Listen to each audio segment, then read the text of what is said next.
First என்ன செய்யுமா, 2 class அரிசி எடுத்து கழுவி அதில் 2 கிளாஸ் போட்டிருக்கியா, அதுக்கு 4 கிளாஸ் தண்ணி ஊற்றி வச்சிரு. தண்ணி ஊற்றி ஊற வச்சுட்டு 2 பல்லாரி எடுத்துக்கோ.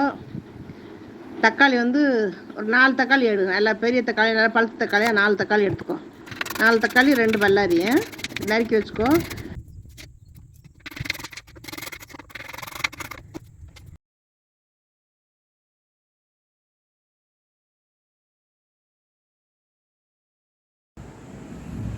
அடுப்பில் வந்து 2.5 குழிக்கரண்டி எண்ணெய் ஊற்று. நீ என்ன சமையலுக்கு யூஸ் பண்ணுறியோ அந்த எண்ணெயை 2.5 குழிக்கரண்டி ஊற்றிட்டு அந்த 2 பல்லாரியும் போட்டு நல்லா கொஞ்சம் பொன் வறுவலாக வர்ற மாதிரி வதக்கிடு.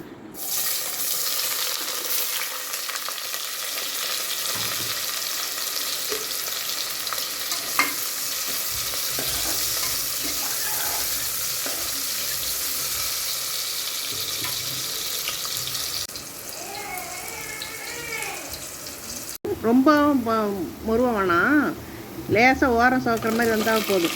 வந்த உடனே 4 தக்காளியை நறுக்கி உள்ளே போட்டு இஞ்சி பூண்டு 2 ஸ்பூன் போடு. சின்ன ஸ்பூன் தானே போட்டிருப்பேன் அதுக்குள்ளே, அதெல்லாம் 2 ஸ்பூன் போட்டுரு. 2 ஸ்பூன் போட்டுட்டு இந்த தக்காளி நல்லா மசிகிற அளவுக்கு நல்லா வதங்க விட்டுரு.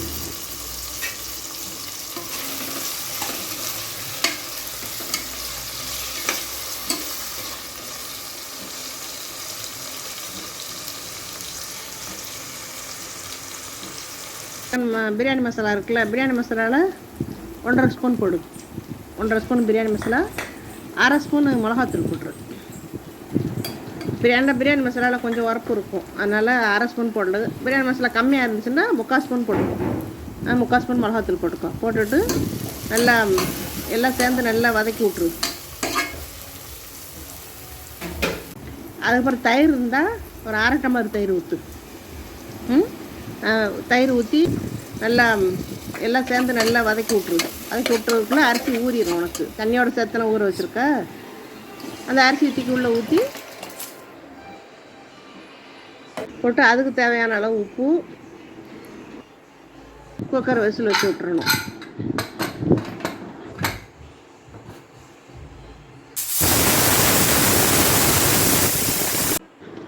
ஒரு விசில் வந்தோடனே அடுப்பை அடைக்கிருமா.